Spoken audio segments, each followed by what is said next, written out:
A mullet-wearing unknown turned a rejected demo into the fastest-selling country single in nearly a decade. A songwriter's rent problem accidentally launched Willie Nelson's entire career 2 decades earlier. But that's a different story, because this decade had its own miracle, a bar tab that became the most iconic sing-along in country music history.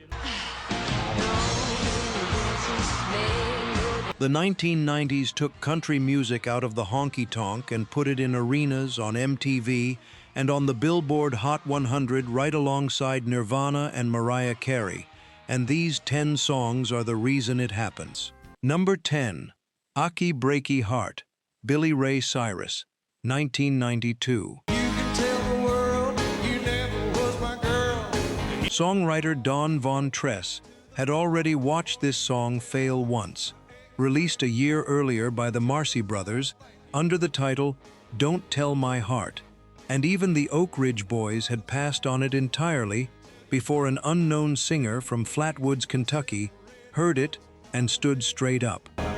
Just don't think you'd understand. Billy Ray Cyrus's label knew the song alone wouldn't sell it, so they built an entire marketing plan around his stage presence instead, betting that women reacting to him live would force country radio to pay attention, and the gamble worked almost immediately.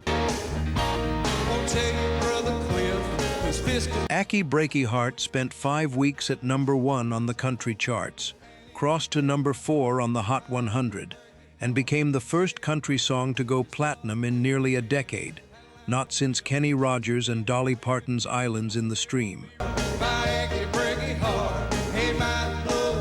It also ignited a nationwide line dancing craze that swept honky-tonks and city clubs alike, and cracked open the door for the pop-leaning, crossover-friendly sound that Shania Twain and Faith Hill would ride to even greater heights before the decade was over. Number 9. Boot Scootin' Boogie, Brooks and Dunn, 1992. Ronnie Dunn wrote this one years before Brooks and Dunn even existed, and it was actually recorded first by the Texas swing band Asleep at the Wheel, who released it quietly in 1990 without ever putting it out as a single. When Dunn and Kix Brooks recorded their own version for their debut album Brand New Man, their label was genuinely nervous about the song, holding it back until 4th in line behind 3 other singles because nobody was confident it would connect with anyone.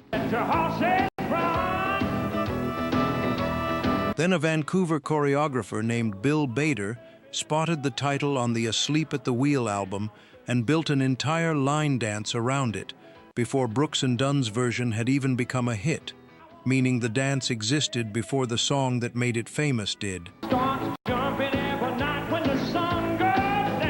Boot Scootin' Boogie became the duo's 4th consecutive number 1 single from that same debut album, and Billboard would later crown it the greatest country line dance song of all time, ahead of every other honky-tonk anthem the decade produced. Number 8. Should Have Been a Cowboy, Toby Keith, 1993.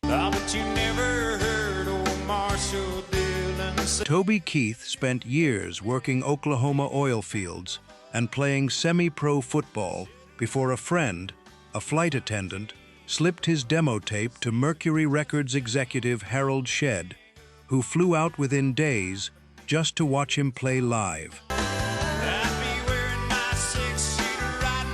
Keith wrote the entire song by himself, inspired by childhood afternoons spent watching Gunsmoke, imagining a simpler, more heroic version of the American West, and it became his debut single, launched alongside 2 other new artists in a promotional push Mercury called the Triple Play. One of those other new artists struggling to break through in that same launch was a Canadian singer named Shania Twain, while Toby Keith's Cowboy shot straight to number 1 on its own, becoming the first of an eventual 20 career chart toppers.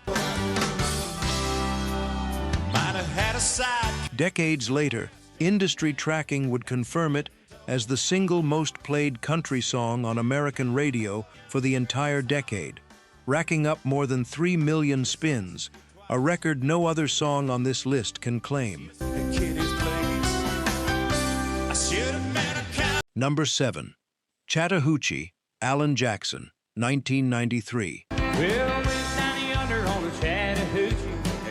Co-writer Jim McBride built the song across an entire tour bus route, sketching the opening lines about the real Chattahoochee River in his home office in Nashville, developing it further during a stop in Pensacola, and finishing it the next day in Thibodaux, Louisiana, just before Alan Jackson had to run to soundcheck. Jackson liked it enough to work the song up with his band on the spot and perform it live that same night, even though he privately doubted it would ever become a hit, believing a song this specific to one small Georgia river was simply too regional for the rest of the country to embrace.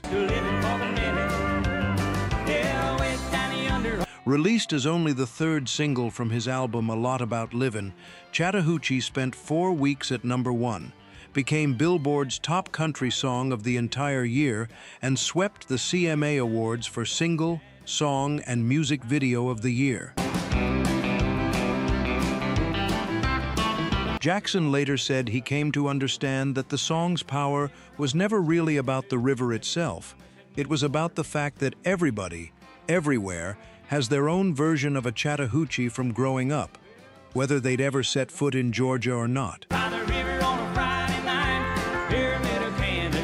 Number 6. Don't Take the Girl, Tim McGraw, 1994. Johnny's daddy was taking in fish. Songwriter Craig Martin was struggling through a stalled recording contract when he came up with the song's title and melody on his own couch, watching his girlfriend make him a simple homemade pizza in their tiny Nashville area apartment, a small act of kindness that unlocked the whole idea. He brought the concept to co-writer Larry Johnson, and together they built a 3-part story, following one boy across childhood, adolescence, and marriage, always centered on the same desperate, protective plea, culminating in a wife going into labor during a terrifying robbery.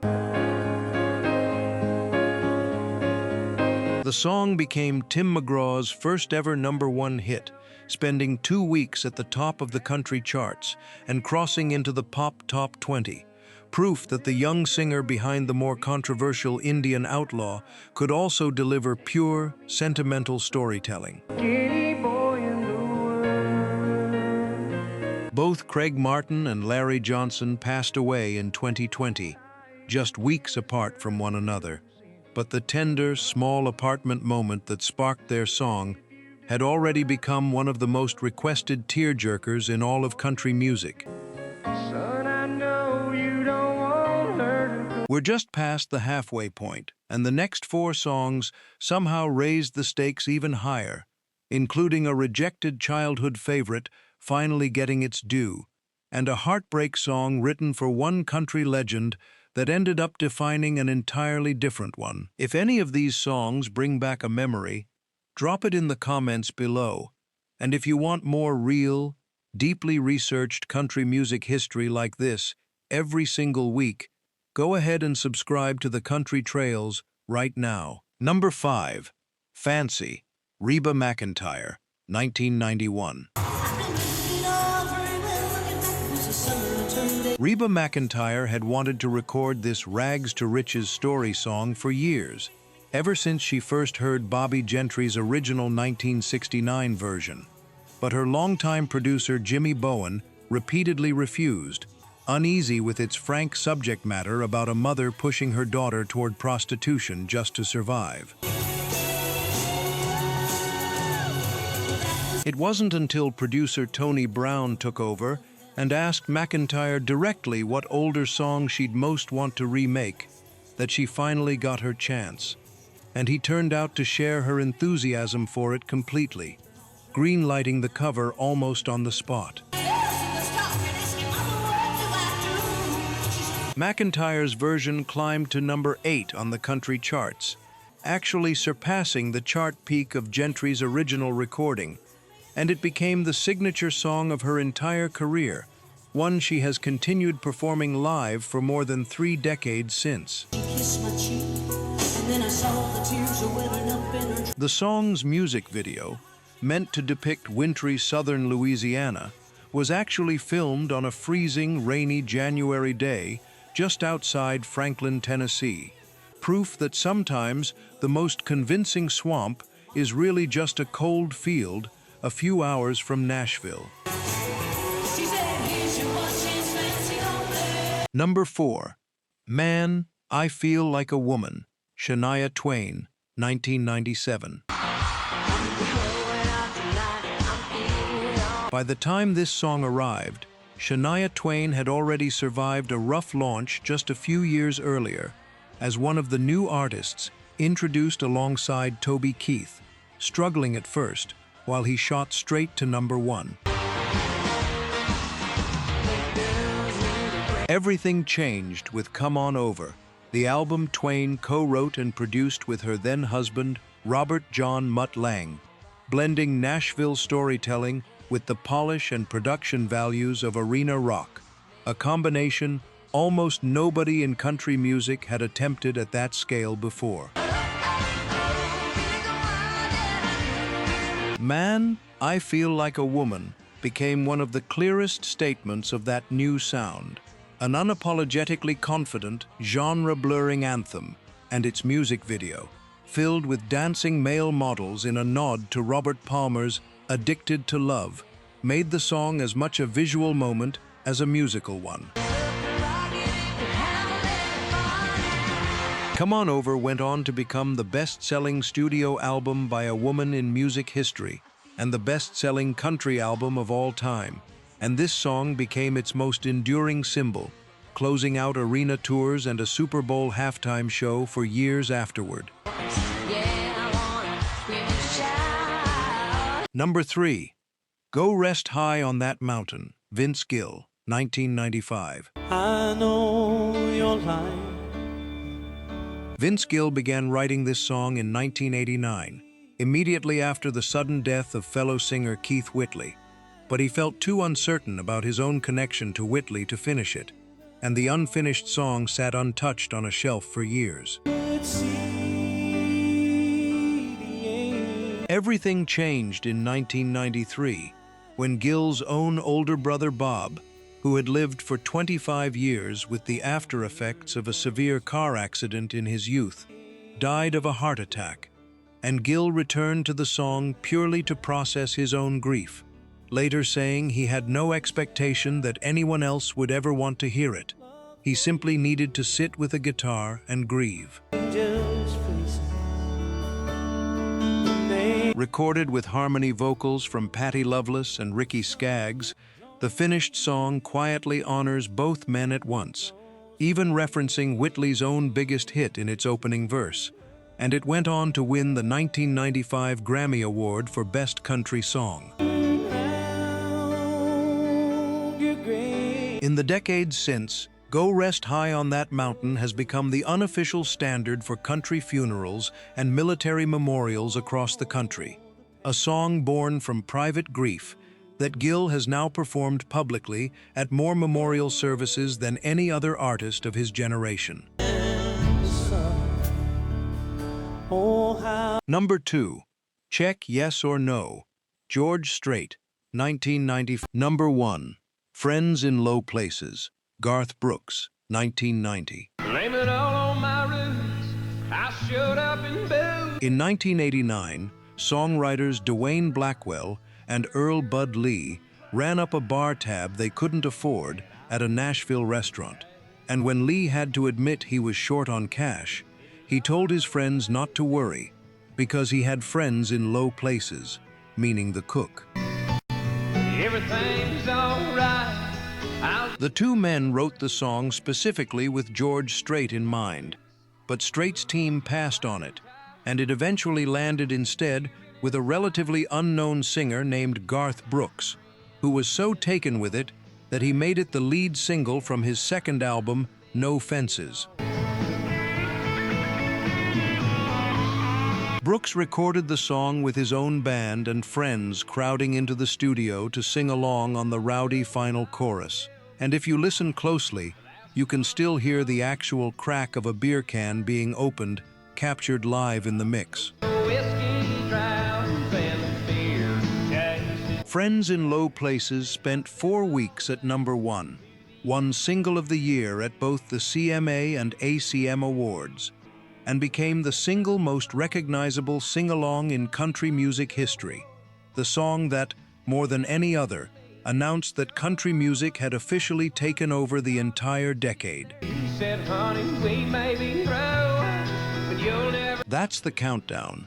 10 songs that turned country music from a regional genre into the biggest sound in America, and every single story behind them is exactly as real as the records themselves. If one of these songs was the soundtrack to your own 90s, tell me about it below, and I'll see you on the next trail.